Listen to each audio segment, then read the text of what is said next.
इस वक्त बड़ी खबर आ रही है अपने गढ़ में ठाकरे बंधु आगे, लालबाग, परेल, ये वो तमाम इलाके हैं जहां ठाकरे बंधु बढ़त बनाए हुए हैं। पश्चिम और पूर्वी उपनगर में कांटे की टक्कर इस वक्त चल रही है। ये नतीजों को लेकर इस वक्त का बड़ा अलर्ट, बीएमसी चुनाव की काउंटिंग के बीच ये बड़ी खबर आ रही है। जो गढ़ है ठाकरे बंधुओं का, अपने उस गढ़ में ठाकरे बंधु बढ़त बनाए हुए हैं। लालबाग में, परेल में, वर्ली इलाका ठाकरे बंधुओं का ये गढ़ माना जाता है इलाका, और इन इलाकों में फिलहाल ठाकरे बंधु बढ़त बनाए हुए हैं। आप जानते हैं 2017 में बीएमसी चुनाव जब हुआ था तब सभी दल अलग अलग लड़े थे और तब अपने दम पर सबसे बड़ी पार्टी के तौर पर शिवसेना उभरी थी। 84 वार्ड उसने जीते थे। और इस बीच इस वक्त की बड़ी खबर आपको बता दूं, सुबह के 11 बज रहे हैं, मतलब गिनती शुरू हुए 1 घंटा पूरा। और ऐसे में शुरुआती 1 घंटे की काउंटिंग में अभी तक की जो तस्वीर उभर रही है आपको बताते चले। 46 वार्ड जहां पर फिलहाल गिनती हो रही है, क्योंकि 46 के सेट में ही गिनती होनी है। और ऐसे में इन 46 वार्ड में बीएमसी किसकी, मुंबई का किंग कौन, नंबर बीएमसी की बिल्डिंग से आपके सामने। 46 वार्ड में बड़ी बढ़त बीजेपी गठबंधन को मिलती हुई नजर आ रही है। दूसरे नंबर पर शिवसेना गठबंधन बीजेपी गठबंधन के मुकाबले काफी पिछड़ता हुआ नजर आ रहा है। बीजेपी गठबंधन फिलहाल 27 पर है, शिवसेना गठबंधन 15 पर है, कांग्रेस गठबंधन 4 पर। लेकिन बड़ी बात यह कि अभी तक ये 46 वार्ड और जहां गिनती हो रही है वहां पर जो अपना गढ़ है ठाकरे बंधुओं का, उसको वो कुछ हद तक बचाते हुए नजर आ रहे हैं। लेकिन सवाल ये कि ब्रांड ठाकरे का क्या होगा अगर ये रुझान इसी तरीके से नतीजों में तब्दील होंगे और ठाकरे बंधु हार जाएंगे तो? नहीं, बिल्कुल ऐसे ब्रांड ठाकरे तो ख़त्म नहीं होगा इमीडिएटली, क्योंकि अगर 70 तक उन्होंने वार्ड पकड़ लिए या 70-80 तक भी गए तो भी बम्बई का जो आप गढ़ बना रहे हैं वहाँ तो ठाकरे रहेंगे। देखो, इन्होंने सीएम ने, देवेंद्र फडणवीस ने महाराष्ट्रियन लोगों में तस्वीर बदल गई है। बहुत ज्यादा बड़ा बदलाव ये हुआ है। 46 में से आप देखिए 30 वार्ड ऐसे हैं जहां फिलहाल बीजेपी गठबंधन बढ़त बनाए हुए है, मतलब बम्पर जीत की तरफ। शुरुआती 46 वार्ड जहां गिनती चल रही है वहां रुझानों में बीजेपी गठबंधन बढ़त बनाए हुए है। बीजेपी गठबंधन 30 पर, शिवसेना गठबंधन और घटकर 12 पर आ गया है, कांग्रेस गठबंधन 4 पर है। तो ये 46 वार्ड की गिनती ही है और उसी में अभी रुझानों में आगे और पीछे का मामला आप देख रहे हैं होता हुआ। और फिलहाल आगे बीजेपी गठबंधन 30 वार्ड पर बढ़त बनाए हुए। और इस बीच मैं आपको बताती चलूं कि बाकी चैनल्स पर अगर आप देख रहे हैं कि बीएमसी का नंबर कहां से कहां पहुंच रहा है तो वो आपको बेवकूफ बना रहे हैं। पूरी जिम्मेदारी के साथ मैं इस शब्द का इस्तेमाल कर रही हूं, आपको गुमराह कर रहे हैं, वो आपको बेवकूफ बना रहे हैं, क्योंकि बीएमसी में गिनती जो है वो 46 के सेट में ही हो रही है। एबीपी न्यूज पूरी विश्वसनीयता के साथ सटीक अंदाज में हर बार की तरह इस बार भी नंबर आप तक पहुंचा रहा है। हम कोई सनसनी नहीं फैला रहे, हम कोई भ्रम नहीं फैला रहे। जैसे जैसे काउंटिंग हो रही है वैसे वैसे पूरी जिम्मेदारी के साथ हम नंबर आप तक पहुंचा रहे हैं। हमारा मकसद आपको भ्रमित करना, आपको बेवकूफ बनाना नहीं है। और इससे पहले वो जो आप सोच रहे होंगे कि नंबर कैसे आगे चल रहे थे, वो तब पोस्टल बैलेट की गिनती हो रही थी और इसीलिए पोस्टल बैलेट की गिनती के हिसाब से वो नंबर सामने आए थे। लेकिन अब पोस्टल बैलेट की गिनती खत्म हो गई है और 46 के हिसाब से बीएमसी में जो गिनती होगी उसी हिसाब से एक एक कर वो नंबर, जो शुरुआती रुझान और फिर नतीजों में आएंगे, आपके सामने हम रखते जाएंगे। हमारे साथ इस वक्त खास मेहमान राजनीतिक जुड़ रहे हैं। बीजेपी के प्रवक्ता प्रेम शुक्ला, कांग्रेस पार्टी के प्रवक्ता सरल पटेल और कुछ ही देर में स्वागत चाहे एनसीपी के नेता भी हमारे साथ मौजूद होंगे। बहुत स्वागत आप सभी का। आज तो प्रेम शुक्ला जी, बधाई के साथ बातचीत की शुरुआत की जाए। भले ही शुरुआती रुझान है लेकिन शुरुआती रुझानों में बड़ी पकड़ बीएमसी में बीजेपी गठबंधन की नजर आ रही है। सर, मुबारक हो। रोमाना जी की बधाई के लिए बधाई। जी, तो ये करिश्मा कैसे हो पा रहा है? देखिए, भारतीय जनता पार्टी का नेतृत्व जिस तरह से अहर्निश काम करता है, आदरणीय नरेंद्र मोदी जी की नीतियां, आदरणीय देवेंद्र फडणवीस जी का नेतृत्व और भारतीय जनता पार्टी के कार्यकर्ताओं का दिन रात परिश्रम, जन सेवा के लिए समर्पण, यही जो है सारे परिणाम को परिवर्तित कर रहा है। लेकिन सर, आज अभी नतीजों का दिन है और शुरुआती रुझान आ रहे हैं। अभी से विरोधी जो हैं वो निशाने पर चुनाव आयोग को ले रहे हैं। राहुल गांधी, इसके अलावा हमने देखा संजय राउत, सबकी तरफ से वही वोट चोरी वाली बात कही जा रही है। वो कल का जो स्याही मिटाने वाला मुद्दा था उसको आज लेकर राहुल गांधी निशाने पर चुनाव आयोग को ले रहे हैं। देखिए, कांग्रेस मिट रही है तो वो स्याही मिटाने का ही मुद्दा उठाएंगे। ये तो कह नहीं सकते कांग्रेस मिट रही है, वो कह रहे हैं स्याही मिट रही है। स्याही नहीं मिट रही है, कांग्रेस मिट रही है। कांग्रेस मिट्टी में मिल रही है।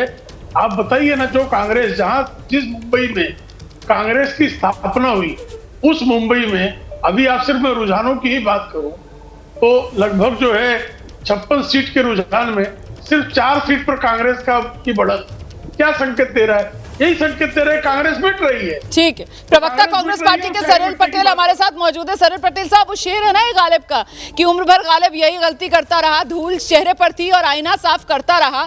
तो प्रेम शुक्ला जो कह रहे हैं कि साहब मिट कांग्रेस रही है और इनको लग रहा है कि मिट स्याही रही है। सरिल पटेल। रोमाना जी, मिट देश में लोकतंत्र रहा है, कांग्रेस नहीं मिट रही है। कांग्रेस ने जो इंस्टीट्यूशंस बनाए थे, देश के जो इंस्टीट्यूशंस थे, देश की जो डेमोक्रेसी थी, उसको मिटाने का ये एक अटेम्प्ट है। और कल हमने देखा कि कांग्रेस पार्टी ने नहीं, वोटरों ने पहले ये मुद्दा उठाया और फिर कांग्रेस पार्टी के नोटिस में आया और हमने ये मुद्दा उठाया। तो इस पे तो साफ साफ इलेक्शन कमीशन को एक क्लैरिफिकेशन देना चाहिए कि क्यों शाही की जगह मार्कर्स यूज किए गए। आपने भी इतने वोट में, इतने सालों में इलेक्शंस में वोट डाला है, मैंने भी इतने सालों में। सरल पटेल जी यहीं पर रोकूंगी आपको। क्यों स्याही की जगह मार्कर यूज किए गए? सर ये सवाल आप मुझसे पूछ रहे हैं, आपको नहीं पता क्या महाराष्ट्र में स्याही की जगह मार्कर सर पहली बार 2026 में इस्तेमाल नहीं हुआ है? 2010 से महाराष्ट्र में स्याही की जगह मार्कर यूज हुआ है सर, पता है या नहीं पता है? आप कह रहे हैं पहली बार स्याही की जगह मार्कर यूज हो रहे हैं, क्या बात कर रहे हैं सरल पटेल जी? ये हम इसी की बात कर रहे हैं कि दे वर नॉट वो परमानेंट मार्कर्स होते थे जो आपको इलेक्शन में, जिससे शाही नहीं मिटती थी। लेकिन आपने कल देखा कि जो मार्कर्स थे उसकी शाही मिट रही थी। नहीं सर, मैंने नहीं देखा सर, मुझे इसमें मत लपेटिए आप कि आपने देखा। मैंने नहीं देखा सर, मैंने तो बयान सुने, मैंने तो उद्धव ठाकरे के आरोप सुने और उसके बाद मैंने एकनाथ शिंदे का जवाब सुना। और सवाल बड़ा सीधा है सर कि आप लोग भ्रमित करते हैं। अभी तक अगर मैं नहीं टोकती सरल पटेल जी, एक सेकंड सरल पटेल जी, अगर मैं अभी आपको नहीं टोकती तो आप तो कहकर निकल लिए थे सर कि स्याही की जगह मार्कर यूज हो रहे हैं। मैंने टोका तब आप मार्कर में परमानेंट मार्कर पर आए, लेकिन पहले तो आपने भ्रमित करने का काम कर लिया था ना। सवाल यही है सर कि भरोसा विपक्ष पर जनता नहीं कर पा रही है, क्या इसके लिए विपक्ष को अपने गिरेबान में थोड़ा सा झांकने की जरूरत नहीं है? बड़ी विनम्रता से मैं ये सवाल आपसे पूछ रही हूँ सर। इलेक्शन कमीशन पे नहीं कर पा रहे हैं, प्रोसेस पे नहीं कर पा रहे हैं, ठीक है, लेकिन सवाल ये कि आखिरकार कौन इलेक्शन कमीशन पर भरोसा नहीं कर पा रहा है? क्योंकि सवाल तो सिर्फ और सिर्फ विपक्ष की तरफ से उठाए जा रहे हैं। इलेक्शन कमीशन तो लगातार चुनाव दर चुनाव करवा रहा है और ऐसे में नतीजे जो सामने आ रहे हैं, जनता अपना नेता चुन रही है, भरोसा जता रही है। और सवाल इस बात को लेकर के मंथन विपक्ष को नहीं करना चाहिए कि आखिरकार विपक्ष पर जनता भरोसा क्यों नहीं जता पा रही है? क्या सिर्फ और सिर्फ चुनाव आयोग पर ठीकरा फोड़ देना या चुनाव आयोग के जरिए बीजेपी पर निशाना साधना, इससे कितना पॉलिटिकल फायदा या माइलेज आपको मिल पा रहा है या कब तक मिलेगा, इसको लेकर कोई आकलन है क्या आपका? सर मैं आऊंगी आपके पास, नंबर एक बार फिर से दिखा दें, नंबर एक बार फिर से दिखा देते हैं सर, क्योंकि मैं फिर से दर्शकों को बता दूं कि सिर्फ 46 वार्ड में ही अभी गिनती हो रही है। 227 कुल वार्ड है मुंबई के, नियम के हिसाब से 46 वार्ड में गिनती होगी। ये शुरुआती 46 वार्ड है जहां पर अभी गिनती चल रही है और वहीं पर आगे पीछे आप देख रहे हैं। फिलहाल बीजेपी गठबंधन जो है वो 27 पर पहुंचा हुआ है, शिवसेना गठबंधन 13 पर है, कांग्रेस गठबंधन 5 वार्ड में फिलहाल आगे है, अन्य के खाते में भी 1 वार्ड रुझानों में जाते हुए नजर आ रहा है। और जल्दी से आपको दिखाती हूँ लोकल ट्रेन के जरिए ये नंबर जब आप तक पहुंचेगा तो कैसा दिखेगा। ये देखिए आप, लोकल ट्रेन चली, मुंबई की लाइफलाइन, मुंबई की लाइफलाइन के जरिए नंबर्स आप तक पहुंचाऊंगी मैं, इंतजार उसका जरा सा कर लीजिए आप। लेकिन तब तक एक एक रिएक्शन लेते हैं। ये जिस तरीके की राजनीति हो रही है आज नतीजों वाले दिन, क्या लगता है? देखिए, जाहिर सी बात है कि हार जीत पे उस तरह का तर्क दिया जाएगा, लेकिन इसलिए मैंने कहा कि थोड़ा स्वीकार होगा या नहीं होगा? मतलब जिस तरीके से राहुल गांधी आ गए हैं, आज स्याही वाला मुद्दा वो उठा रहे हैं, जनता स्वीकार करेगी या नहीं करेगी? देखिए, एक तो है, एक सच्चाई बताता हूं, लेकिन मैंने खुद अनुभव किए, इंक कल निकल रही थी, इसमें कोई दो राय नहीं, निकल रही थी। और मार्कर का मेगा मुस्कुरा रही है, मेगा नहीं हो सकता है निकल रही है, ये तो इलेक्शन कमीशन को जवाब देने वाली बात है रोमाना। मगर अगर आप बहुत कोशिश करेंगे उसे हर तरीके का केमिकल लगाकर निकालने की, तो शायद वो परमानेंट जो स्याही भी लगती है वो भी निकल जाए। मगर ये सर दिखाएंगे आपको, ये देखिए, ये दिखाइए जरा, कैमरामैन से मैं कहूंगी, कपिल जी जरा दिखाइए, ये मार्कर से है सर, स्याही है? मार्कर से, मार्कर से लगा। आपने ऐसा एसीटोन लाके ये किया नहीं, क्योंकि ऐसा करना गलत है। ये मैं नागरिक हूँ भारत का, तो वोटिंग करने के बाद चाहिए और ये दिखाना चाहिए कि सर ये मार्कर दिखा रहे हैं। दिखा रहे हैं ये सर की उंगली स्याही लगी, जरा दिखाइए। और सर ये बता रहे हैं कि साहब ये स्याही जो लगाई है सर की उंगली पर, ये मार्कर से लगी है ना सर? बिल्कुल बिल्कुल मार्कर से लगी है। और जैसे मैंने कहा कि घर जाके मैंने वो एसीटोन लाके निकालना, ये करना, ये नहीं किया। ये करना मुझे गलत लगता है। अगर कोई कर रहा है तो इसके ऊपर जोरदार एक्शन लेना चाहिए इलेक्शन कमीशन को। ठीक है, लेकिन आप कह रहे हैं कि ऐसा हुआ है और स्याही मिटा दी गई। बिल्कुल एसीटोन का इस्तेमाल करके शाही आसानी से निकल रही थी, ये दावा कल सामने आया और दिखाई दे रहा था, इसमें कोई दो राय नहीं। मेरी भी देखिए, मैंने नहीं निकाला जैसे इन्होंने कहा, लेकिन आपका भी मार्कर से ही लगा? शाही क्यों आपका भी मार्कर से? मार्कर से लगाया हुआ है, मैंने निकाली नहीं। तो बिल्कुल मैंने निकाली नहीं इसलिए, लेकिन एसीटोन लगाने के बाद अगर निकलती है तो इसमें आपत्ति जरूर हो सकती है, क्योंकि आखिरकार शाही लगाते क्यों? लेकिन सवाल यह है कि निकल रही थी, नहीं निकल रही थी, एसीटोन से रगड़ने से भी निकल रही थी या नहीं निकल रही थी, इसका कोई पुख्ता सबूत तो नहीं है ना, सब कुछ बयानों में ही है। दूसरी बात यह है कि जो पहले स्याही लगाते थे 20 यानी मार्कर के पहले, वो भी शायद एसीटोन से निकलती होगी, तब किसी ने दिखाया नहीं चैनल विनल पे। लेकिन किसी ने क्या किया वो पता नहीं। लेकिन स्याही अगर कोई एसिड यूज किया तो कोई भी कलर निकल ही जाता है।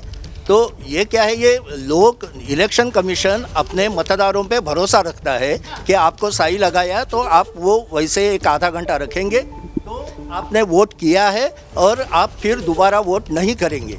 लेकिन ऐसे करने वाले अगर कोई मिल जाए, जैसे जिन्होंने निकाला है, उनको इलेक्शन कमीशन को उन पे एक्शन लेना चाहिए। बिल्कुल। मैं जरा सा ये पूरा विवाद क्या है दर्शकों को हम बताते चलते हैं। दरअसल हुआ ये कि कल जब बीएमसी के लिए वोटिंग हो रही थी तो उद्धव ठाकरे की तरफ से ये मुद्दा लोगों के बीच लाया गया। उद्धव ठाकरे की तरफ से ये शिकायत की गई कि साहब देखिए, उनके पास ऐसी जानकारी पहुंच रही है कि जो मार्कर से उंगली पर स्याही लग रही है वो लोग मिटा रहे हैं और वो दोबारा जाकर वोट डाल रहे हैं, मतलब बोगस वोटिंग हो रही है। इस तरीके के आरोप जो है वो उद्धव ठाकरे की तरफ से लगाए गए थे कल, जिसका कल ही एकनाथ शिंदे की तरफ से जवाब भी दिया गया था। उनकी तरफ से कहा गया कि अगर ऐसा कुछ हो रहा है तो उनके लोग क्या कर रहे हैं। साथ में उन्होंने कहा कि चुनाव आयोग को इसकी जानकारी क्यों नहीं दी जा रही है।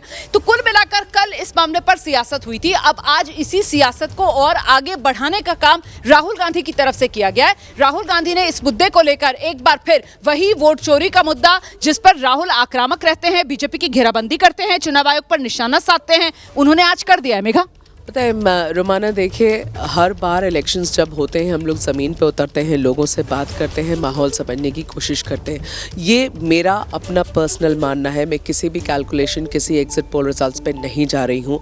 मेरा अपना मानना है, हो सकता है मैं गलत हो जाऊँ रोमाना, लेकिन मेरा समझना है कि ये एक तरफा है और ये क्लीन स्वीप होगा, क्योंकि लोगों के बीच में जो भरोसा था पहले ठाकरे बंधुओं पर या ठाकरे के परिवार पर, बार बार बीएमसी जीतते थे, वो भरोसा इस बार नहीं दिखा। बीजेपी गठबंधन पर भरोसा है लोगों का, ठाकरे इस पे भरोसा नहीं है। अगर उसका एडवांटेज बीजेपी गठबंधन ले जाती है तो बहुत अच्छी बात है, लेकिन आप कंपैरिजन किससे करेंगे? जो इससे पिछले वाला चुनाव हुआ था उसी से करेंगे, असेंबली इलेक्शन। मुझे बताइए ऐसा क्या बदला कि अभी जो आप 1 बजे तक इंतजार की बात कर रही थी, अब आप खुलकर क्लीन स्वीप की बात कर रही हैं? नहीं, मैं क्लीन स्वीप मेरे दिमाग में है, क्लीन स्वीप रोमाना मेरे दिमाग में है। मैं तब भी कहती हूँ एहतियात के हिसाब से कि समय, और देखिए भूषण गगरानी जो बीएमसी के कमिश्नर हैं, उनका बयान है ऑन रिकॉर्ड, ही टू का प्रेस कॉन्फ्रेंस, उसमें उन्होंने कहा कि इस बार जो हमने पद्धति बदली है, फेज वाइज काउंटिंग कर रहे हैं, तो इस बार जो रिजल्ट्स आएंगे वो 1 घंटे, औसतन 1 घंटे की देरी से आएंगे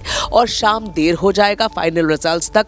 तो आप लोग समझिए, क्योंकि ये इस तरीके का पहली बार काउंटिंग करे, इससे पिछली बार पे 227 पूरी एक बार में काउंटिंग शुरू हो जाती थी, इस बार नहीं होगा तो समय लगेगा। इसलिए मैं बार बार कह रही थी रोमाना, थोड़ा समय दीजिए इसको, इतनी जल्दी हम निष्कर्ष पे नहीं पहुंचना चाहते। पर फिर से जरा दर्शकों को हम आगाह कर देते हैं कि वो चैनल्स जो आपको बढ़ा चढ़ाकर नंबर दिखा रहे हैं वो आपको गुमराह कर रहे हैं। और मैं एक बार फिर इस शब्द का पूरी जिम्मेदारी से इस्तेमाल कर रही हूं, आपको बेवकूफ बना रहे हैं वो, क्योंकि गिनती जो है वो अभी बीएमसी में सिर्फ 46 वार्ड में ही गिनती हो रही है। ऐसे में सिर्फ 46 वार्ड में गिनती हो रही है तो नंबर तो जाहिर सी बात है बीएमसी के रुझानों में 46 का ही आगे पीछे का आएगा ना। जो नंबर आपको बढ़ा चढ़ाकर दिखा रहे हैं, वो आपको भ्रमित कर रहे हैं, आपको गलत जानकारी दे रहे हैं। एबीपी न्यूज आपको बिल्कुल विश्वसनीय तरीके से सटीक आंकड़ा दिखा रही है और अभी के रुझान यही बता रहे हैं। बीजेपी गठबंधन 27, शिवसेना गठबंधन 13, कांग्रेस गठबंधन 5, अन्य के खाते में 1 सीट जाती हुई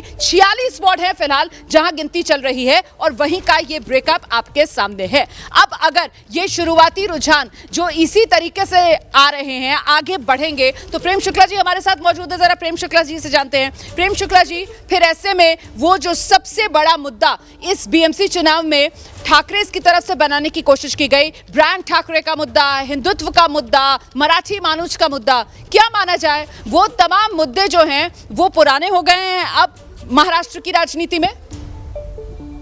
देखिए, हिंदुत्व के मुद्दे पर तो ठाकरे ब्रांड है ही नहीं। जो तथाकथित ठाकरे ब्रांड है, श्रीमान उद्धव ठाकरे ने हिंदुत्व को तलाक दे दिया है, अब वो हिंदुत्व पर नहीं है। मराठी का मुद्दा वो उठा रहे थे, लेकिन जब मराठी का मुद्दा उन्होंने उठाया तो उनसे लोगों ने सवाल पूछा, क्या मराठी करते? 25 साल से आप महानगर पालिका के शासन में थे। एक पाली जिला है राजस्थान का, उस पाली जिले के ठेकेदारों के अलावा आज तक मुंबई महानगर पालिका में एक मराठी ठेकेदार आप नहीं खड़ा कर पाए। तो आप मराठी की क्या बात करते हैं भाई? आप मराठी सिर्फ वोट पाने के लिए मराठी खतरे में, और वोट पाने के लिए नोट लेने के लिए आपको जो है वो राजस्थानी चाहिए होते हैं, तो कैसे चले गए? जिस तरह से 26 ठेकेदारों के खिलाफ एंटी करप्शन की इंक्वायरी चल रही है, कफन तक में कमीशन का आरोप श्रीमान उद्धव ठाकरे पे कोरोना काल में लगा, खिचड़ी में घोटाला कर लिया साहब। सड़क के जो ठेकेदार पॉट होल भरने वाले उनमें घोटाला, मीठी नदी के घोटाले में आदित्य ठाकरे के साथी दिनू मोरिया की इंक्वायरी चल रही है। ठीक है, तो जिस तरह के घोटालों से आकंठ डूबे हुए थे उद्धव ठाकरे, वो मुंबई की मराठी जनता ने देखा। ठीक है, तो कुल मिलाकर यहाँ पर वो भ्रष्टाचार का मुद्दा और इसी वजह से बीजेपी की तरफ से ये कहा जा रहा है कि साहब भरोसा नहीं कर पाया है महाराष्ट्र का वोटर जो है वो ठाकरे बंधुओं पर। और इस बीच हमारे साथ डॉक्टर सुरेना मल्होत्रा जो प्रवक्ता हैं एनसीपी शरद गुट की, वो मौजूद हैं। जरा डॉक्टर सुरेना मल्होत्रा से ही जान लेते हैं। डॉक्टर सुरेना मल्होत्रा, ये जो ठाकरे बंधु हैं इनकी इतनी बुरी गत, हालांकि शुरुआती रुझान ही है, लेकिन उसमें होती हुई क्यों नजर आ रही है? आपका आंकलन क्या है? मुंबईकरों ने भरोसा नहीं किया है ठाकरे बंधुओं पर? नहीं, ऐसा नहीं है, बिल्कुल नहीं। ठाकरे बंधुओं के मुंबईकरों का, जो मुंबईकर है, जो मराठी मानुस है, उनका बहुत भरोसा है और शाम तक हमें दिखाई देगा कि डेफिनेटली मुंबईकरों ने भरोसा किया हुआ है। अभी वोटिंग के वहां पे क्या हुआ है वो आप सब तो जानते ही है। अभी जो डिस्कशन हो रहा था, जो स्याही का डिस्कशन हो रहा था, जो निवडणूक, उन्होंने खुद बोला है कि ये जो इंक जो यूज की गई थी, जो इंक मतलब वो ड्राई होने के बाद नहीं निकलती है, मतलब वो जब वेट है तो कोई भी निकाल सकता है। वो उन्होंने अपने आप मतलब वहां पे बोला हुआ है कि ये बात बोली हुई है। हमारा क्वेश्चन एक ही है जो नहीं, तो डॉक्टर सुरेना मल्होत्रा, क्या आप ये कह रही हैं कि कल धांधली हुई है, वोटिंग में धांधली हुई है, बोगस वोटिंग हुई है? बोगस वोटिंग भी हुई है, देयर इज दुबार वोटिंग हुई है, और मेनी टाइम्स कि कितने लोगों के वोट्स, मतलब कितने लोगों के नाम ही नहीं थे। मेरे खुद के दो अलग अलग सीरियल नंबर थे जो ऑनलाइन में जहाँ पे दिख रहे थे, जो एक्चुअली वहां जाके देखे तो वहां उनका नाम ही नहीं था। बहुत सारी गड़बड़ी हुई है। हाँ, मैं ये बात बोल रही हूँ कि जो सुविधा होती है, जैसे मतलब बैठने के लिए जगह, पानी भी नहीं, वो सब ठीक थी, मगर बहुत लोगों को वोटिंग करने का चांस भी मिला नहीं है। काफी लोग मतलब नाराज होकर वापस चले गए हैं। मैं जवाब लेती हूँ। प्रेम शुक्ला जी हमारे साथ मौजूद हैं। निशाने पर आप चुनाव आयोग को ले रहे हैं, लेकिन कहीं ना कहीं कटघरे में बीजेपी को ही आई एम श्योर आप खड़ी कर रही होंगी इस तमाम आरोपों को लेकर, तो जवाब तो प्रेम शुक्ला जी को ही देना होगा। प्रेम शुक्ला जी, मुझे एक बात और भी बोलनी थी। जी बोल लीजिए प्रेम शुक्ला जी, एक और बात सुन लीजिए उनकी, उसके बाद जवाब दे दीजिएगा। जी, जो हम लोग वोट कर रहे थे तो वोट हमें वहां देखने को ही नहीं मिल रहा था कि वीवीपैट में देयर वाज नो वे कि हम लोग उसको गारंटी के साथ देखें कि हमारा वोट कहाँ जा रहे हैं। ये क्यों? हम लोग जैसे अंदर गए, स्याही लगाई, बटन दबाया, और जो उन्होंने ऑफिसर बैठी थी उन्होंने बोला कि हाँ बाबा आपका हो गया वोट, मगर हमने कहाँ वोट क्या दबाया और वोट कहाँ गया, ये हमारा मतलब राइट नहीं है कि देखना। दैट इज, ये क्यों ऐसे किया इस टाइम? ये तो चुनाव आयोग पर ही एक के बाद एक सवाल खड़े कर दिए यहाँ पर डॉक्टर सुरेना मल्होत्रा ने, और ऐसे में अगर जीतेंगे प्रेम शुक्ला जी तो इतने सवालों के बीच की जीत कुछ मायने रखेगी या नहीं? सारे सवाल आप ही लोगों पर हैं। रोमाना जी, इसके जवाब तो निर्वाचन आयोग ही दे सकता है, मैं नहीं दे सकता। लेकिन मैं, हमारे इस पैनल में तुलसीदास भोटे जी बैठे जो पुराने व्यक्ति हैं, मैं 92 के महानगर पालिका चुनाव, 97, 2002, 2007, 2012, 2017 एक भी मुंबई महानगर पालिका का ऐसा चुनाव नहीं गया है जिसमें जो है मतदाता सूची में गड़बड़ी की शिकायत ना हुई हो। और मुझे तो जानकर आश्चर्य हो रहा है भाई, ये शिवसेना में दोपहर का सामना का मैं भी कार्यकारी संपादक रहा, मेरे पास हर बार जो है 10-20 ऐसे लोग आते थे जो कहते थे कि मैंने मार्कर की स्याही मिटाई और मैंने 5 बार वोट किया, 6 बार वोट किया। ये शिवसेना के लोग दावा किया करते थे। उद्धव ठाकरे के लोग इस बात पर दरपोक्ति करते थे कि हमने उस जमाने में स्याही मिटाई और तुरंत ही जाकर जो है बोगस वोट किया। तो इस बार बोगस वोट करने को नहीं मिला, ये शिकायत है कि बोगस वोट हुआ, ये शिकायत है ये, और कोई आज की शिकायत नहीं है। मैं 1990 के चुनाव से नहीं, अब आप 1990 के चुनाव में चले गए प्रेम शुक्ला जी। प्रेम शुक्ला जी, आप 1990 के चुनाव में चले गए और आपने तब के शिव सैनिकों के बारे में यहाँ पर बात रखी है। तो ऑन अ लाइटर नोट में ये जोड़कर राइडर कहना चाहती हूँ कि साहब वो असली शिवसेना तो चुनाव आयोग ने मोहर लगा दी थी कि वो तो एकनाथ शिंदे लेकर चले गए। तो ऐसे में ये वो स्याही मिटाकर बोगस वोटिंग वाले आरोप, तो ये कौन से शिव सैनिक है सर? फिर तो आप कटघरे में किसको खड़ा कर रहे हैं, जरा सा ये भी सोच लीजिए। उद्धव ठाकरे जो है, उद्धव ठाकरे तो पहले जो है स्याही मिटाने वाले गिरोह के नेता थे। क्या हो गया अब उनको? ये स्याही मिटने पर कष्ट हो रहा है। ठीक है, ठीक है, लेते हैं एक एक कमेंट लेते हैं। आइए डॉक्टर सुरैना जी, आइए।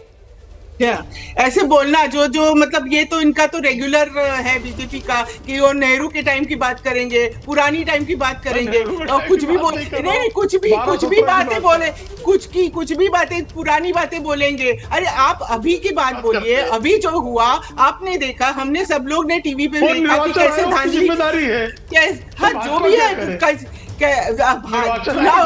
डॉक्टर सुरैना, आप जो बात कह रही हैं, प्रेम शुक्ला दरअसल ये बताने की कोशिश कर रहे हैं कि हाँ ऐसा होता है, बिल्कुल नहीं होना चाहिए ये, लेकिन ऐसा होता है, ये कोई पहली बात नहीं है। लेकिन इस बार जिस तरीके से आप लोग इस मामले को उठा रहे हैं या बढ़ा चढ़ाकर पेश कर रहे हैं, ये लोकतंत्र में नागरिकों को भ्रमित करने का काम विपक्ष की तरफ से किया जा रहा है। ये सवाल क्यों ना पूछा जाए? ये सवाल है। नहीं, डेफिनेटली नॉट। दूसरी एक बात थी कि जो बुजुर्ग लोग थे, जो मुंबई के पुराने लोग थे, तो क्यों उनके घर पे जाके वोटिंग क्यों नहीं लिया? ये एक अहम क्वेश्चन है। सब लोग नाराज है, जो ओल्ड पीपल है, जो बाकी इलेक्शंस के टाइम पे उन्होंने किया था, उनको घर पे जाके अच्छी तरह से वोटिंग हुआ था। तो इस टाइम वो वोटिंग का उनको डिसरिगार्ड कर दिया, उसके बारे में भी नाराजगी है। और स्पेशली जब ये वोटिंग लिस्ट वगैरह ये सब मामले नहीं, तो जब चुनाव आयोग की तरफ से जब चुनाव की तारीखों का ऐलान किया गया था, ये सारी जानकारियां तो आपके पास तब भी रही होंगी ना, क्या प्रक्रिया रहने वाली है, किस तरीके से वोट कराया जाएगा, तब ये आपत्तियां दर्ज करवाई गई थी या नहीं करवाई गई थी? सवाल ये है कि साहब 22 से इंतजार था इन चुनाव का, 2022 से टलते टलते अब जाकर ये चुनाव हुआ है, और जब चुनाव हुआ है तो फिर इतने सारे सवालों के बीच घिर गया। नहीं, एक्चुअली इलेक्शन कमीशन को बहुत सारे सवालों के जवाब देने हैं, जितने उन्हें ट्रांसपेरेंट होना चाहिए उतना इलेक्शन कमीशन नहीं है, ये सही बात है। लेकिन ऐसे विपक्ष से अपेक्षा ये है कि दुनिया में, पूरी दुनिया में भारत के इलेक्शन के बारे में बहुत रिस्पेक्टफुली बोला जाता है, तो वो जो हमारी सिस्टम है इसके ऊपर सवाल खड़ा करना विदाउट एनी कॉन्क्रीट प्रूफ, मैंने कहा जैसे उन्होंने कहा कि 10-12 दोबार हुए हैं या वोटिंग कट गया है, मैं कहता हूं कि 10 लोगों को इकट्ठा करके कोर्ट में जाओ ना और बोलो कि मेरा वोट कट गया और मेरा नाम कट गया और इसके लिए इलेक्शन कमीशन को मैं जिम्मेदार ठहराता हूं। और कोर्ट का दरवाजा खटखटाइए, आप समय आपके पास। सरल पटेल का रुख करते हैं, कांग्रेस के प्रवक्ता हमारे साथ मौजूद हैं। सरल जी आइए, जवाब दीजिए। यहाँ पर जो पत्रकार हमारे साथ मौजूद है वो कह रहे हैं कि अगर इतना गलत हुआ है तो फौरन जाइए आप लोग अदालत में, खटखटाइए दरवाजा अदालत का। रोमाना जी, मैं आपकी बात का जवाब दूं उससे पहले प्रेम शुक्ला जी जो बात कह रहे थे कि इस तरह से वोटिंग होती थी, 2 बार होती थी, 3 बार होती थी, तो वो भी वोट चोरी का मुद्दा उठा रहे हैं। तो प्रेम शुक्ला जी को तो अब कांग्रेस के साथ मिलकर इलेक्शन कमीशन के साथ और मजबूती से सवाल पूछना चाहिए, अगर वो डेमोक्रेटिक सिस्टम में बिलीव करते हैं। नंबर 1। नंबर 2, नहीं तो शिंदे गुट अगर ये कर रहा था और वो ही सच्चे शिव सैनिक माने गए हैं इलेक्शन कमीशन के द्वारा, तो क्या वोट चोरी में इन्वॉल्व थे? तो वो तो आज आपके सहयोगी है। तो फिर मैं जरा सा रोक रही हूं आपको। पहला नतीजा बीएमसी चुनाव का पहला नतीजा सामने आ गया है। धारावी से कांग्रेस जीती। इस वक्त की बड़ी खबर, जो 46 वोट जहां पर गिनती चल रही थी, उन 46 वोट में पहला नतीजा सामने आ गया है। बाकी सब अभी रुझान थे, लेकिन अब ये रुझान नतीजों में तब्दील होते हुए और पहला नतीजा कांग्रेस के खाते में धारावी गया। धारावी को लेकर लगातार कांग्रेस पार्टी बड़े आक्रामक अंदाज में पोस्टरिंग करती रही है। जिस तरीके से उद्योगपति को नहीं ले जाने देंगे धारावी, और धारावी में जमीन पर कांग्रेस के जो नेता हैं वो पूरा जोर लगाते रहे हैं, उसी का ये फल है जो कांग्रेस पार्टी को मिला है। पहला नतीजा धारावी कांग्रेस के खाते में। बिल्कुल रोमाना, ये पहला रिजल्ट आया है वार्ड 183 से। कांग्रेस की आशा काले ये जीती हैं, कांग्रेस के उम्मीदवार, और ये पहली जीत जो आ रही है वो कांग्रेस के खाते में गई है। धारावी इलाके से ये जीती है। अब ये सब के बावजूद आपको ये भी बता दें रोमाना, आप बार बार कह रही हैं कि अभी हम लोगों के जो रिपोर्टर्स ज़मीन पे हैं उनका ये कहना है कि इलेक्शन कमीशन उन्हें ये बता रहा है कि 46 के 46 रिजल्ट्स, जो पहले 46 रिजल्ट्स हैं वो 12 बजे के आसपास आएंगे, और जो फाइनल रिजल्ट्स हैं पूरे 227 के रिजल्ट आते आते शाम के 5 या 6 बज जाएंगे। तो ये असेंबली इलेक्शन से भी कई ज़्यादा लंबी प्रक्रिया होने वाली है। आप बिल्कुल सही कह रही हैं। देखिए, क्योंकि 46 के सेट में ये काउंटिंग होगी, और ऐसे में ये पहले 46 वोट जहां पर अभी गिनती चल रही है, माना यह जा रहा है कि अभी 11:30 बजे का आसपास समय हो रहा है, और वो एक रुझान जो है नतीजे में बदल गया है। जो पहला नतीजा कांग्रेस के खाते में धारावी वाला वोट गया है, और करीब आधा घंटा और लगेगा। 12 बजे तक ये जो 46 वोट हैं इनकी गिनती पूरी हो जाएगी, और 12 बजे तक इन 46 वोट के ये रुझान नतीजों में बदल जाएंगे। इसके बाद फिर अगले 46 वोट जो हैं वहां गिनती शुरू होगी। और जो जानकारी अभी हमारी सहयोगी दे रही थी, जो चुनाव आयोग की तरफ से जानकारी दी गई है, लीजिए बड़ी खबर इस वक्त आ रही है। बड़ी खबर, दूसरे दौर की गिनती शुरू। अगले 46 वार्ड में और गिनती शुरू हो गई है। मतलब 46 जमा 46 टोटल जो सीटें बनती हैं उस पर अब गिनती शुरू हो गई है। तो ये 46 जमा 46 वार्ड में गिनती शुरू हो गई है। 92 वार्ड है जहां पर गिनती इस वक्त चल रही है, और इसी के साथ रुझान बदल गए हैं। अब जो 92 वार्ड जहां पर गिनती चल रही है उसमें बीजेपी गठबंधन के खाते में 47, शिवसेना गठबंधन के खाते में 26, कांग्रेस गठबंधन के खाते में 5, अन्य के खाते में 7 वोट जाते हुए नजर आ रहे हैं। अभी तक नतीजा सिर्फ एक वोट का ही आया है, वो धारावी है जो कांग्रेस के खाते में गया है। लेकिन अब आप देख सकते हैं किस तरीके से वो अगले 46 वोट जो हैं वहां पर भी गिनती शुरू हो गई है, और इसमें बड़ी बढ़त अभी जो 2 सेट में वोट्स में गिनती हुई है, एक पहले 46 वोट, अब दूसरा 46 वोट, इसमें जबरदस्त बढ़त बीजेपी गठबंधन को। यहां पर जो फासला है वो करीब दुगने का नजर आ रहा है। अगले 46 वोट में भी गिनती शुरू हो गई है। बीजेपी गठबंधन 47, शिवसेना गठबंधन 26।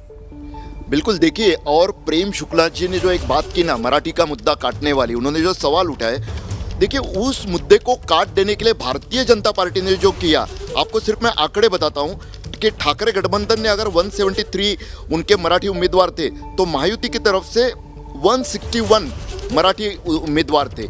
यानी ठाकरे गठबंधन ने, माफ कीजिए, 200 से ज्यादा दिए, लेकिन महायुति, भारतीय जनता पार्टी नहीं थी महायुति भी, उससे भी 160 से ज्यादा के करीब जो है वो मराठी उम्मीदवार मैदान में उतारे हैं। और इस बीच जरा आपको अनूठे अंदाज में अभी तक के जो रुझान सामने आ रहे हैं वो दिखाते चलते हैं। ये देखिए आप, मुंबई की लोकल, मुंबई की लाइफलाइन नंबर लेकर आपके सामने दौड़ रही है।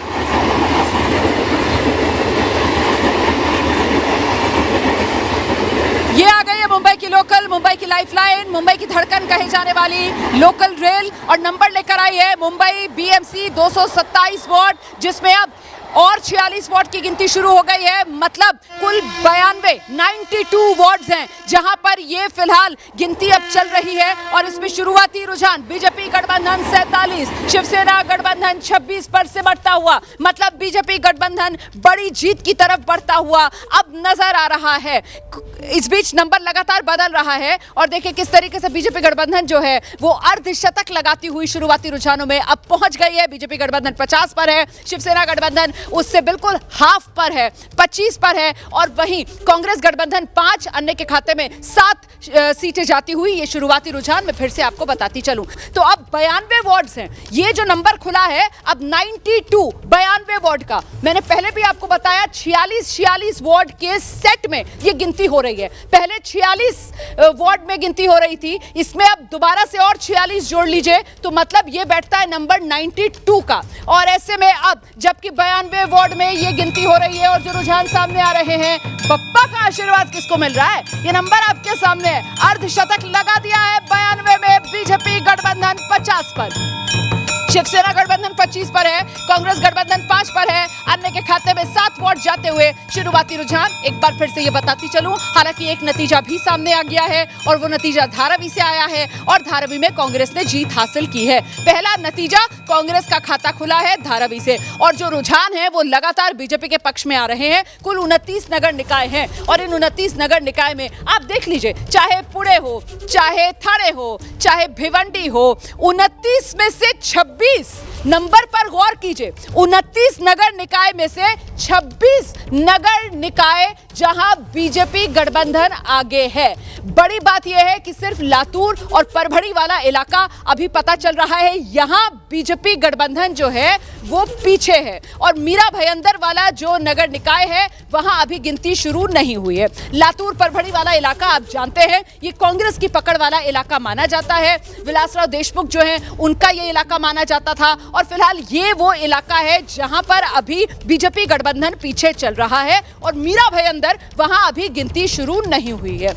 और पुणे की अगर बात की जाए, पुणे के अंदर बीजेपी भारी बढ़त के साथ आगे है। पुणे इसलिए मैं बता रही हूं आपको क्योंकि पुणे में तो चाचा भतीजा साथ आ गए थे ना। चाचा भतीजा के साथ आने के बावजूद पुणे में एनसीपी कुछ कमाल नहीं कर पा रही है। पुणे में बड़ी जीत की तरफ बीजेपी आगे बढ़ रही है। मतलब शरद पवार, अजीत पवार का जो गढ़ है उसमें भी बीजेपी गठबंधन की तरफ से सेंध लगा दी गई है। पुणे, पिंपरी चिंचवड़, ये बारामती वाला पूरा इलाका जो है शरद पवार वाला इलाका है और यहां पर भी बीजेपी गठबंधन बढ़त में। इस बीच धारावी की तस्वीरें आपको दिखाते हैं जहां पर पहली जीत कांग्रेस के खाते में हुई है और वहां जश्न मनाया जा रहा है।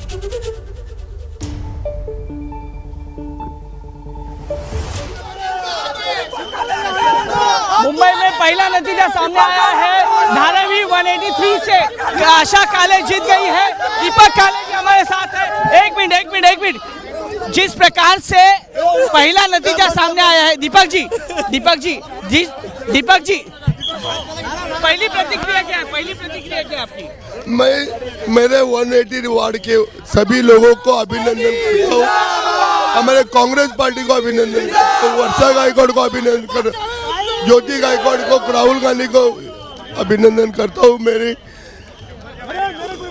हुकुम भाई मेहता को अभिनंदन करता हूँ। दूसरी बात, महायुति की यहाँ पे कई सारे ताकत लगाई थी, भाजपा हो, एकनाथ शिंदे हो, वो हुकूमत यहाँ पे चली नहीं चली। यहाँ पे हमारे एमपी साहब लगे थे, माजी एमपी, उन्होंने पूरा पैसे का ये किया था, उसमें कुछ फर्क नहीं पड़ा हम लोग। जीते हुए उम्मीदवार कहाँ पे है, उनको हमको टीवी पे दिखाया। ये हम देखिए कार्यकर्ता है यहाँ पे रो रहे हैं। कितनी खुशी आपकी आंखों से दिख रही है? 14 साल का वनवास हम कांग्रेस पार्टी से जीत गए। 14 साल मेहनत किया, बहुत मेहनत किया। कोई पीछे पड़ा था हराने के लिए, लेकिन उनके मुंह पे तमाचा है।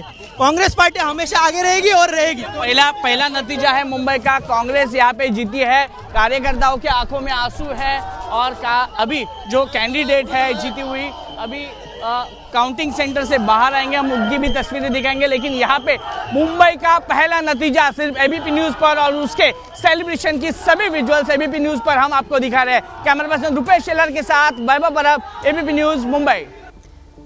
तो बीएमसी का पहला नतीजा कांग्रेस के पक्ष में गया है। धारावी से पहला नतीजा सामने आया है जिस पर कांग्रेस की आशा काले ने जीत दर्ज की है और ऐसे में 1.5 घंटा हो गया है गिनती होते हुए और 1.5 घंटे की शुरुआती गिनती की जो बड़ी बातें हैं अब जरा वो विस्तार से आपके सामने रखते हुए चलते हैं। देखिए, धारावी से कांग्रेस की आशा काले जीती हैं। बड़ी बात यह सामने निकल कर आ रही है कि कुल 29 नगर निकाय हैं जिनमें से 26 पर बीजेपी गठबंधन बढ़त बनाए हुए है। पुणे में बीजेपी गठबंधन भारी बढ़त के साथ आगे बढ़ता हुआ। लातूर और परभणी ये वो 2 नगर निकाय हैं जहां पर बीजेपी गठबंधन पीछे है। बीएमसी चुनाव की मतगणना में कुल मिलाकर बीजेपी गठबंधन की बल्ले बल्ले। पूरे महाराष्ट्र के नगर निकाय में बीजेपी गठबंधन की बल्ले बल्ले। बीजेपी की ये बड़ी जीत है। बीजेपी अपने दम पर महाराष्ट्र की राजनीति में सबसे बड़ी पार्टी के साथ साथ सबसे बड़े प्लेयर के तौर पर अपनी मौजूदगी दर्ज कराती हुई नजर आ रही है। और ऐसे में जो माना जा रहा है वो यही कि ये बिसात बीजेपी की तरफ से महाराष्ट्र को लेकर 2029 के मद्देनजर बिछाई जा रही है,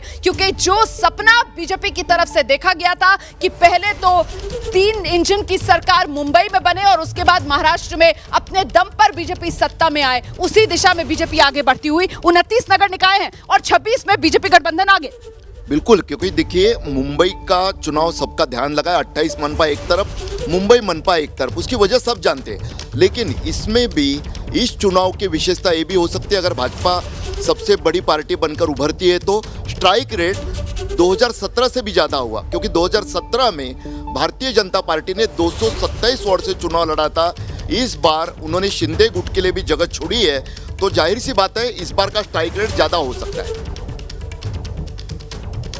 इसमें इंटरेस्टिंग पॉइंट ये है कि बीएमसी साहब को रोक रही हूँ। दूसरा नतीजा आ गया है। पहला नतीजा कांग्रेस के पक्ष में गया था, दूसरा नतीजा शिंदे गुट के पक्ष में गया है। शैला लांडे जीती है BMC ward number 164। BMC ward number 164 Shaila Lande जीती है और ये कुर्ला का इलाका है, कुर्ला का ये वार्ड है जहां पर शिंदे गुट को जीत मिली है। शिंदे गुट को जीत मिल रही है, कुर्ला इलाके में जीत मिल रही है, मतलब जो मुस्लिम वोटर है वो भी शिंदे गुट के साथ गया है। बिल्कुल शायद जा सकता है, क्योंकि विधानसभा में बहुत सारे मुस्लिम वुमेन्स ने शिंदे जी को वोट दिया था। CSDS का सर्वे था कि 22% Muslim women voted for Mahayuti, तो वो भी एक फैक्टर रहा होगा कुर्ला इलाके में। और दूसरी बात यह है, हम BMC पे कॉन्सेंट्रेट कर रहे हैं, लेकिन महाराष्ट्र में एक्चुअली जो ग्रोथ हो रही है, जो इन्वेस्टमेंट हो रही है, वो MMRDA पुणे और नासिक में है। तो वहाँ किसकी सत्ता है, उसके हाथ में पैसा है। एक्चुअली BMC अभी सैचुरेट हो गई है। BMC सैचुरेट हो गई है। पुणे नासिक की आपने बात की है और देखिए पुणे में तो चाचा भतीजा MMRDA, और वहाँ पुणे की भी बात कर लेते हैं ना सर, जहाँ चाचा भतीजा साथ आए थे अपनी जमीन बचाने के लिए सियासी, लेकिन वहाँ पर भी बीजेपी जो है वो सबकी जमीन से उनको उखाड़ फेंकती हुई अपना दबदबा कायम करती हुई बीजेपी देख लीजिए पुणे के अंदर 47 पर है। और फिलहाल BMC का आंकड़ा एक बार फिर से आपको बताते हुए, BMC के शुरुआती 2 नतीजे सामने आ गए हैं। पहला नतीजा कांग्रेस के पक्ष में गया है धारावी से, दूसरा नतीजा एकनाथ शिंदे की पार्टी जो शैला लांडे है वो जीत दर्ज की है कुर्ला सीट से, और तीसरा नतीजा भी आ गया है। जी आ गया है माहिम से शिवसेना, उद्धव ठाकरे के उम्मीदवार मिलिंद वैद, उनकी विजय हुई है। तो ये 3 तो अलग अलग आपके पास, अब एक कांग्रेस है, एक शिवसेना है और एक उद्धव ठाकरे सेना है। ये माहिम वाला इलाका जो है ये किसकी पकड़ वाला इलाका माना जाता है? राज ठाकरे, उद्धव ठाकरे की पकड़ वाला ये इलाका। ये माहिम चुनाव क्षेत्र का हिस्सा है, जहां से मिलिंद वैद्य, जो कि पूर्व मेयर भी रह चुके हैं, काफ़ी सीनियर पॉलिटिशियन है और उनका उस इलाके में दबदबा है। वो विधानसभा में भी उद्धव ठाकरे की शिवसेना ने वहां से जीत हासिल की थी। विधानसभा, बिल्कुल विधानसभा में भी वहां से जीत हासिल की थी। ये 3 नतीजे अभी तक BMC के सामने आए हैं। एक धारावी से कांग्रेस, दूसरा जो है शैला लांडे कुर्ला से वो जीती हैं, एकनाथ शिंदे की पार्टी की हैं, और तीसरा जो है ये माहिम वाला नतीजा सामने आ गया है जहां से उद्धव ठाकरे की पार्टी के जो उम्मीदवार हैं वो जीते। चौथा नतीजा, चौथी जीत अब हो गई है मनसे का खाता कल्याण डोंबिवली में खुला है। उनके उम्मीदवार प्रहलाद महात्रे, उनकी जीत हुई है। तो मनसे की जीत कल्याण डोंबिवली के इलाके में अब पहली जीत। तो ये कल्याण डोंबिवली वाला इलाका आ गया है BMC के, लेकिन अभी तक 3 ही नतीजे सामने निकल कर आए। शैला लांडे के बारे में आप कुछ बता। कुर्ला के विधायक है शिंदे की शिवसेना के दिलीप लांडे, उनकी घर की जीत है ये। उन्होंने उस चुनाव में कांग्रेस के नेता और मुस्लिम कम्युनिटी में बड़ा दबदबा रखने वाले नसीम खान को, क्योंकि आपने मुस्लिम वोटर के रुझान की बात की, तो विधानसभा में जब वो मुद्दा काफ़ी चरम पर था तब भी वो वहाँ के शिंदे की शिवसेना भाजपा गठबंधन से जीते थे।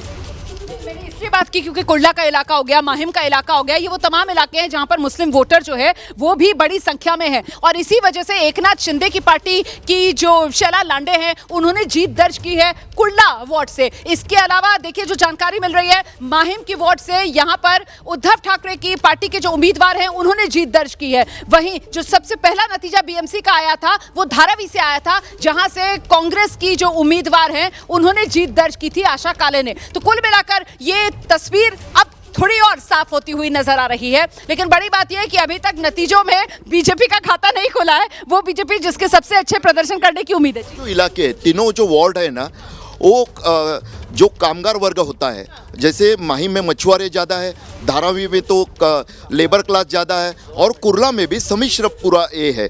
यानी अभी तक भाजपा के जो गढ़ माने जाते हैं उनमें से ए वार्ड नहीं। कुल मिलाकर वो झुग्गी और चौल वाले जो इलाके जहां पर ज्यादा है, बहुतायत है, ये वो इलाके हैं जहां के अभी नतीजे आते हैं। जैसे अपवर्ड मोबिलिटी हम कहते हैं ना, जैसे मिडिल क्लास में अपर मिडिल क्लास वगैरह वो इलाके आएंगे ना, तो वहाँ देवेंद्र फडणवीस का इम्पैक्ट है। जैसे पूना में है, सोसाइटीज वाले जो इलाके हैं, जो मिडिल क्लास वाले इलाके। आप बात कर रही थी बीजेपी से, आप पहली उम्मीदवार बीजेपी से तेजस्वी घोषलकर, ये जीती है दहिसर वार्ड नंबर 2 से जीती है। तो ये जीत अभी दर्ज की है, बीजेपी की पहली जो ऑफिशियल जीत ये है तेजस्वी घोषलकर, दहिसर वार्ड नंबर 2। दहिसर से बीजेपी के उम्मीदवार जीत गई हैं तेजस्वी जी।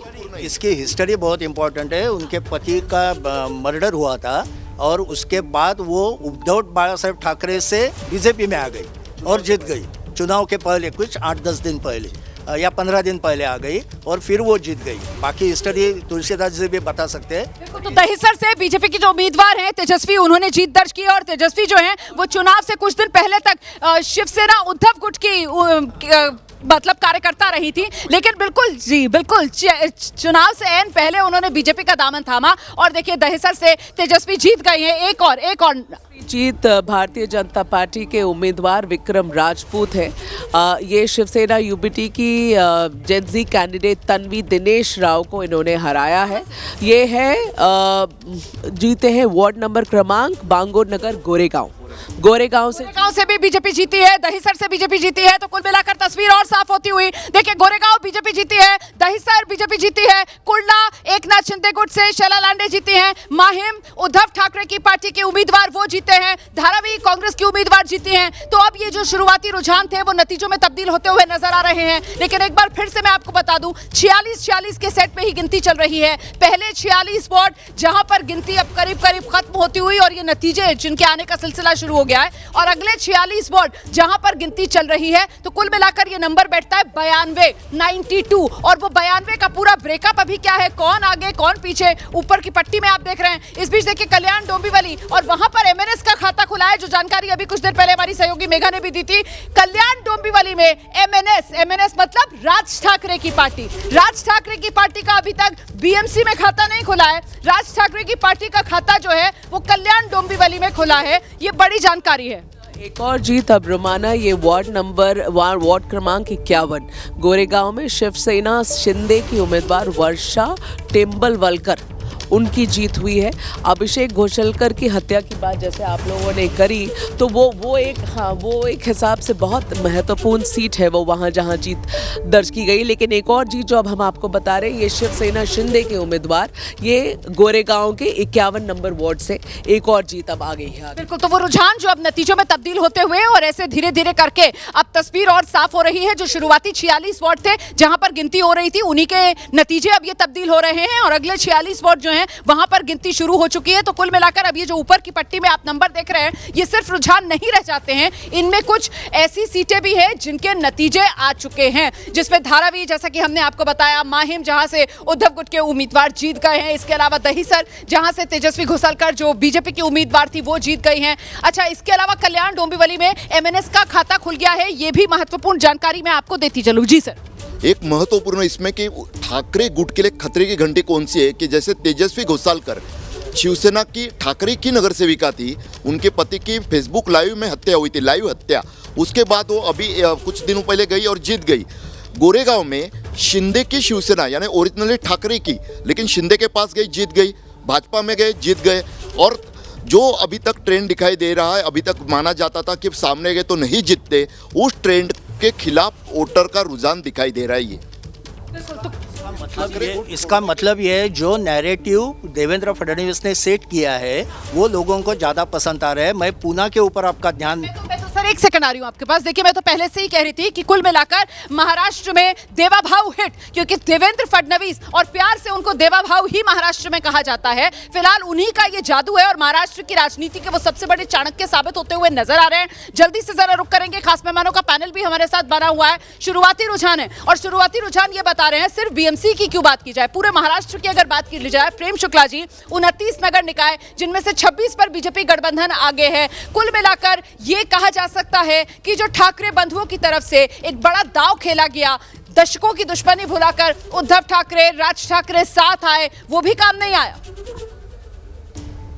देखिए रोमाना जी, सबसे बड़ी बात है कि ठाकरे ब्रांड जो है, उद्धव और राज मुंबई के बाहर चुनाव लड़ने गए ही नहीं, ये सिर्फ मुंबई में सीमित रह गए। भारतीय जनता पार्टी के आदरणीय देवेंद्र फडणवीस मुंबई के अलावा 28 अन्य महानगर पालिकाओं में भी प्रचार करने गए और 26 महानगर पालिकाओं में आप स्पष्टता से देख रही हैं कि देवेंद्र फडणवीस जी के नेतृत्व वाली भारतीय जनता पार्टी के गठबंधन को बढ़त है। और जहां पर ठाकरे ने अपनी प्रतिष्ठा की, उस जगह पर भी जिस तरह से ठाकरे का ब्रांड हार रहा है, जिस तरह से राज ठाकरे और उद्धव ठाकरे और सिर्फ माहिम की सीट, माहिम जो है, माहिम से एक सीट मिलिंद वैद्य जीत कर आए हैं और मिलिंद वैद्य 1992 से जीतते रहे हैं, वे पहली बार नहीं जीते हैं। तो मतलब मिलिंद वैद्य भी अगर जीते हैं वो ठाकरे बंधुओं की वजह से नहीं जीते हैं, वो अपने दम पर जीते हैं, अपनी साख की वजह से। बिल्कुल बिल्कुल, मिलिंद वैद्य कोई आज नहीं जीते जी, 92 से जीतते रहे हैं। सही। और उन पर दाऊद इब्राहिम गिरोह ने हमला भी किया था। सही। और वो मुंबई के महापौर जो है, कांग्रेस के नगर सेवकों को तोड़कर उन्मेष जोशी ने, मनोहर जोशी के पुत्र उन्मेष जोशी ने जो है कांग्रेस के नगर सेवकों को तोड़कर उनको 1995 में महापौर बनाया था। ऐसे मिलिंद वैद्य की जीत को जो है, ये ब्रांड ठाकरे की जीत नहीं कह सकती हैं। और जो मराठी बहुल इलाके, जैसे शैला लांडे की जीत, वो मराठी सीट है, शैला लांडे का जीतना, तेजस्विनी घोसालकर का जीतना, वर्षा टेंबोलकर का जीतना, ये साफ तौर पर दिखा रहा है कि जो ठाकरे घराने का जहां पर भी दबदबा हुआ करता था, उन सीटों पर शिंदे की शिवसेना के लोग और भारतीय जनता पार्टी के लोग जीत दर्ज कर रहे हैं। ये इस बात को साबित करता है कि देवेंद्र फडणवीस जी के नेतृत्व को महाराष्ट्र ने स्वीकार किया है। ठीक है सर, मैं लौटूंगी आपके पास। जरा जल्दी से हम दर्शकों को यहाँ पर स्ट्राइक रेट दिखाते चलते हैं। ये हमने बड़ी तैयारी की है बड़ी स्क्रीन पर, जरा ये बड़ी स्क्रीन दिखा दीजिए। ये बीएमसी में मैं आपको स्ट्राइक रेट दिखा रही हूँ। देखिए, मैं फिर से बता दूं, अभी सिर्फ 92 वार्ड्स ही हैं जहां पर अभी गिनती हो रही है। और ऐसे में जो कुल 227 सीटें हैं, उसमें से बीजेपी के खाते में 137 सीटें आई थी गठबंधन में, और फिलहाल 33 पर, रुझानों में 33 पर बीजेपी आगे। शिवसेना जो है वो 90 सीटों पर चुनाव लड़ रही है गठबंधन में बीएमसी में, शिंदे सेना, और वो फिलहाल 15 सीट पर आगे। अब वो परसेंटेज जो है वो आपको खुद कैलकुलेट करनी होगी। फिलहाल मैं आपको टोटल नंबर ऑफ सीट्स जिस पर चुनाव लड़ा और कितने उम्मीदवार फिलहाल जीत रहे हैं, रुझानों में आगे चल रहे हैं, वो नंबर मैं आपको बता रही हूँ। 150 सीटों पर शिवसेना उद्धव गुट के उम्मीदवार, 20 पर फिलहाल उन्होंने बढ़त बना रखी है, 70 पर एमएनएस के उम्मीदवार और 7 सीटों पर एमएनएस के उम्मीदवार बढ़त बनाए हुए हैं। वहीं एनसीपी शरद पवार 12 सीटें इनको दी गई थी गठबंधन में, उद्धव ठाकरे राज ठाकरे के साथ ये शामिल थे, लेकिन इनका कोई उम्मीदवार अपना खाता भी नहीं खोल पा रहा है। अच्छा, अजीत पवार जो हैं वो महायुति से अलग अपने दम पर चुनाव मैदान में उतरे हुए थे। 92 सीटों पर इन्होंने अपने उम्मीदवार उतारे नवाब मलिक के नेतृत्व में, लेकिन बीएमसी चुनाव में ये भी कुछ कमाल नहीं कर पा रहे हैं। मतलब चाचा भतीजा दोनों का आंकड़ा 0 पर है। हालांकि दोनों अलग अलग लड़ रहे हैं। शरद पवार गठबंधन में है ठाकरे बंधुओं के साथ, और अजीत पवार जो है वो अपने दम पर चुनाव मैदान में है। वहीं कांग्रेस की अगर बात की जाए तो कांग्रेस वीबीए के साथ मिलकर चुनाव मैदान में बीएमसी में, और 143 उम्मीदवार कांग्रेस ने उतारे। फिलहाल 5 सिर्फ उम्मीदवार कांग्रेस पार्टी के जो बढ़त बनाए हुए नजर आ रहे हैं। सीधे ग्राउंड पर लेकर चलेंगे, हमारे सहयोगी गणेश ठाकुर इस वक्त मौजूद है और जरा गणेश से ही जानते हैं क्या और डिटेल्स मिल रही है। गणेश, बताइए जरा जल्दी से। जी देखिए, अभी रिजल्ट्स आना शुरू हो चुके हैं। मानखुर्द में जो एक तरह से मुस्लिम बहुल इलाका माना जाता है, वहाँ पर कांग्रेस और सपा दबदबा बनाती थी, वहाँ पर से भाजपा के नवनाथ बंद जो पत्रकार रह चुके हैं, हमारे सहयोगी रह चुके हैं, वो जीत के आए हैं। तेजस्वी घोसालकर की बात अभी की, वो जीत के आई हैं। तो जो बात हो रही है कि जो एक समय पे ठाकरे का गढ़ था, वहाँ पर शिवसेना और भाजपा का वर्चस्व दिखाई दे रहा है। अब ये बात जो हम कर रहे हैं वो पश्चिमी उपनगर की है, जो बेल्ट मराठी और हिंदी बहुल है। यहाँ पर हमेशा से ठाकरे और मनसे जब फॉर्म में थी वहाँ चुन के आती थी, लेकिन इस बार तेजस्वी जो शिवसेना में थी, इनके पति की हत्या कर दी गई थी, जिसके बारे में सबको पता है। उसके बाद वो शिवसेना से भाजपा में आई और यहाँ से वो चुन के आई हैं। तमाम पॉकेट्स में भाजपा और शिवसेना की। बिल्कुल, मैं जरा सा लौटूंगी आपके पास। अभी आप जिस बात का जिक्र कर रहे थे मानखुर्द, देखिए मानखुर्द में जो जीत हुई है उसके बाद यहाँ पर जोरदार जीत का जश्न मनाया जा रहा है। तस्वीरें आप देखिए किस तरीके से मानखुर्द में जीत का जश्न मनाया जा रहा है। माहिम से उद्धव गुट के उम्मीदवार को जीत मिली है। दहिसर से बीजेपी की उम्मीदवार तेजस्वी घोसालकर वो जीत गई है। कल्याण डोंबिवली में एमएनएस का खाता खोला है, एमएनएस के उम्मीदवार ने जीत दर्ज की है। मुंबई में बीजेपी गठबंधन 48 पर फिलहाल बढ़त बनाए हुए, उद्धव गठबंधन 27 पर ही फिलहाल सिमटता हुआ। ये 92 वार्ड्स हैं जहां पर अभी गिनती चल रही है। माहिम से उद्धव गुट के उम्मीदवार की जीत हुई है, दहिसर से बीजेपी की उम्मीदवार की जीत हुई है, धारावी से कांग्रेस के उम्मीदवार ने जीत दर्ज कर ली है। तो अभी तक की ये तस्वीर और ये तस्वीर अभी तक की क्या समग्र पिक्चर सामने आ रही है। एक और खबर देना चाहती हूँ। नवाब मलिक के भाई कप्तान मलिक ये चुनाव हार गए हैं कुर्ला वेस्ट से। अशरफ आजमी जीते हैं उनके सामने। तो नवाब मलिक के भाई, नवाब मलिक का एरिया कुर्ला, ये पूरा कुर्ला वाला एरिया, बिल्कुल वो अभी हमने दिखाया किस तरीके से वो जीरो वहां पर एनसीपी जो है अजीत पवार वाली अपने दम पर चुनाव मैदान में उतरी थी, लेकिन वहां पर कोई कमाल नहीं कर पाई है और जीरो उनका स्ट्राइक रेट अभी तक नजर आ रहा है। मानखुर्द की ये तस्वीरें आप देख रहे हैं। मानखुर्द में जोरदार जश्न मनाया जा रहा है। जल्दी से आपको गणेश ठाकुर के पास लेकर चलेंगे, जानते हैं गणेश से। गणेश, मानखुर्द में जीत की ये तस्वीरें। जी देखिए, मैं वही बता रहा था कि ये माइनॉरिटी पॉकेट था और यहाँ से नवनाथ बंद को टिकट दी गई थी। नवनाथ बंद ने पूरा प्रचार किया और यहाँ पर से बीजेपी का चुन के आना एक बहुत बड़ी बात है। ये तमाम वो पॉकेट्स हैं जहाँ पर कांग्रेस कुछ समय पे हावी थी, बाद में सपा ने वहाँ पर अपना करिश्मा दिखाया था, लेकिन वहाँ पर भाजपा का आना, बीजेपी का आना एक चेंजिंग ट्रेंड के बारे में हमको बताता है। और जो हम कह सकते हैं कि ठाकरे भाइयों का गढ़ है, वो गढ़ काबिज करने में वो फिलहाल तो कामयाब नज़र आ रहे हैं, जिसमें मैं लालबाग, परेल, काला चौकी, शिवड़ी और दादर ये परिसर, माहिम परिसर की बात करता हूँ। लेकिन जो दूसरे पॉकेट्स हैं, जिसको मराठी में ईशान्य मुंबई कहते हैं, ईस्टर्न सबर्ब्स कहते हैं, वहाँ पर कांटे की टक्कर दिखाई दे रही है, खासतौर पे कांजूरमार्ग, घाटकोपर और विक्रोली इन पॉकेट्स में। मुलुंड इस यहाँ पर बीजेपी जीतेगी। जब वहाँ पर काउंटिंग का प्रोसेस शुरू होगा, वहाँ पर बीजेपी जीतेगी ऐसा अनुमान लगाया जा रहा है। तो पश्चिमी उपनगर के बाद में पश्चिमी उपनगर की बात करें तो वहाँ पर हिंदू भाषिक बेल्ट बहुत बड़ी संख्या में है, तो वहाँ पर बीजेपी का चुन के आना लगभग तय माना जा रहा है। तो ठाकरे भाइयों के जो पॉकेट्स हैं, जो मैं बता रहा था कि सेंट्रल मुंबई, ईशान्य मुंबई यानी ईस्टर्न सबर्ब्स, उसके अलावा चेंबूर के पॉकेट्स में, वहाँ पर अभी फ़िलहाल तो नंबर्स रिटेन करने में वो कामयाब दिख रहे हैं, लेकिन कुछ जगहों पर उन्होंने रिटेन नहीं किया है जहाँ पर उनके रिटर्न करने की उम्मीद जताई जा रही थी। एक बहुत बड़ा फैक्टर ये भी है कि लोकसभा में यूबीटी को, उद्धव ठाकरे को मुस्लिम वोटर्स ने बड़ी संख्या में वोट किया था, उसका फ़ायदा लोकसभा में महाविकास आघाड़ी को हुआ था। लेकिन इस बार वो ट्रेंड बदलते हुए नज़र आ रहा है। एमआईएम भी कई जगहों पर जीत हासिल करते हुए नज़र आ रही है और कहीं कहीं जगहों पे तो बढ़त भी हासिल कर रही है। कांग्रेस ने अपने सेफ पॉकेट्स को रिटेन किया है। जैसे अगर मुंबई साउथ की बात करें तो कांग्रेस वहाँ पर अपना पॉकेट रिटेन करने में कामयाब हो रहा है। धारावी जहाँ पर आशा काले जीती हैं, उसी के साथ मानखुर्द, मालवनी, मलाड, वहाँ पर असलम शेख जो उनके नेता हैं, जो कैबिनेट मंत्री रह चुके हैं, उनके भी नगर सेवक कांग्रेस के चुन के आ रहे हैं। तो कांग्रेस का जो आंकड़ा डबल डिजिट में दिख रहा है वो उसी वजह से है कि उन्होंने अपना वोटर अपने साथ जोड़ने में कामयाब रहा। और कांग्रेस का कैंपेन इस बार बहुत साइलेंट था, वो कहीं दिखाई नहीं दिए, उन्होंने कोई टिप्पणियां नहीं की, वो अपने अपने पॉकेट्स को रिटेन करने के लिए तमाम नेताओं को उन्हीं जगहों पर भेज रहे थे। जैसे आरिफ नसीम खान की बात करें तो साकिनाका और ये भाग है, वहाँ पर भी वो जीत हासिल करते हुए नज़र आ रहे हैं, यहाँ वहाँ बढ़त ले रहे हैं उनके उम्मीदवार, ऐसा बताया जा रहा है। कुर्ला की बात करें तो कुर्ला नवाब मलिक को हार का सामना करना पड़ा है और इसकी बहुत बड़ी वजह है कि वहाँ पर भाजपा पूरी तरह से उनके खिलाफ नजर आई। उनको जो उम्मीद थी कि महायुति के जो दूसरे पक्ष हैं, शिवसेना, शिंदे गुट, उनको मदद करेगी, वो हुआ नहीं। उन्होंने अपने ही घर में 3 टिकट दे दिए थे, तो काफ़ी नाराज़गी पार्टी के अंदर भी थी, तो उसका खामियाजा एनसीपी अजीत पवार को भुगतना पड़ रहा है मुंबई में।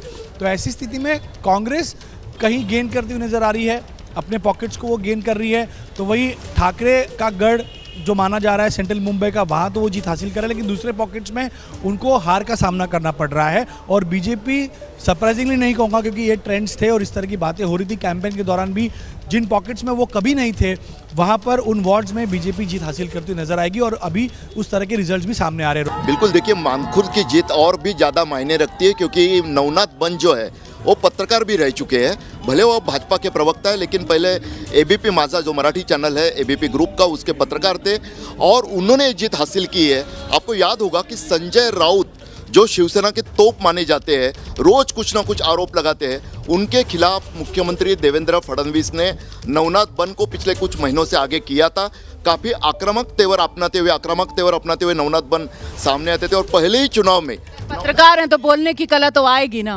और देखिए, जब पत्रकार हैं तो बोलने की कला आएगी, और टीवी पत्रकार हैं तो वही जब राजनीति में आएंगे तो फिर बड़े बड़े दिग्गजों को धूल चटाने की उनको जिम्मेदारी भी दी जाएगी। फिलहाल बड़ा ये हो जाता है कि ये मानखुर्द इलाका है और कहीं न कहीं ये मुस्लिम बहुल इलाका है और यहाँ पर बीजेपी जीत मुस्लिम डोमिनेंट है और ये नवनाथ बन का पूरा कैंपेन एंटी मुस्लिम था, फिर भी वो जीत गए। इसका मतलब है कि हिंदू कार्ड बम्बई में चल रहा है, यानी हिंदू कंसोलिडेशन भी चल रहा है और कहीं ना कहीं जो विपक्ष का वोट है वो बिखर रहा है। बिल्कुल बिखर रहा है, क्योंकि घोसालकर जी का भी जीतना ऊपर, जो वहाँ उद्धव ठाकरे घर में जाके अभी गए थे, दहीसर की बात कर रहे हैं और उनके ससुर तो यूपीटी के साथ है, उद्धव जी के साथ है, फिर भी वहाँ जनता ने उनको जिताना।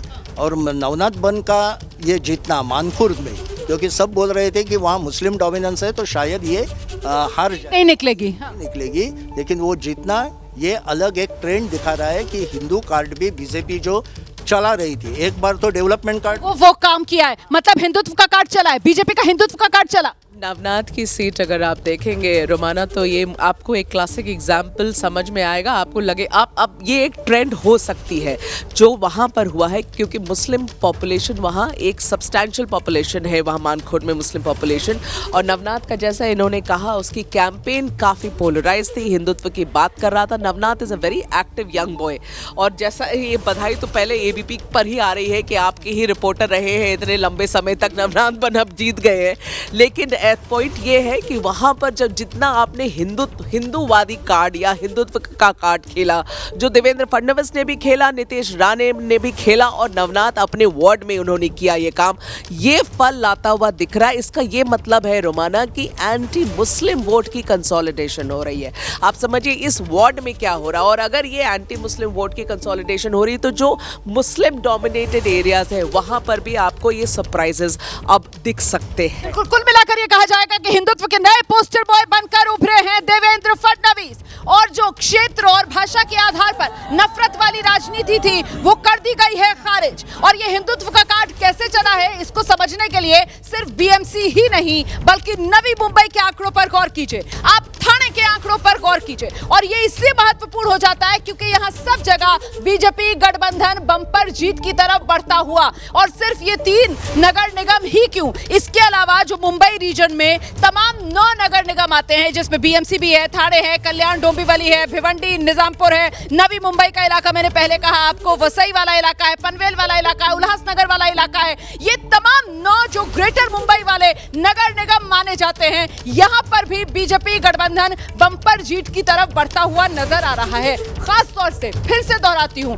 बीएमसी, नवी मुंबई और ठाणे, जहां बीएमसी और नवी मुंबई में बीजेपी का अपना मेयर बनने जा रहा है और ठाणे में शिंदे गुट का मेयर बनेगा। ये वो मोटा मोटी अंडरस्टैंडिंग जो गठबंधन के साथियों के बीच हुई। इस बीच अब दोपहर के 12 बजने वाले हैं, मतलब सुबह 10 बजे गिनती शुरू हुई थी, गिनती शुरू हुए 2 घंटे पूरे होने जा रहे हैं। और ऐसे में फिर से बता दूं आपको, इस बार बीएमसी में जो गिनती हो रही है वो एक साथ बीएमसी के सभी 227 वार्ड एक साथ वहां पर काउंटिंग शुरू नहीं हुई है, बल्कि 46 46 46 के सेट में गिनती हो रही है।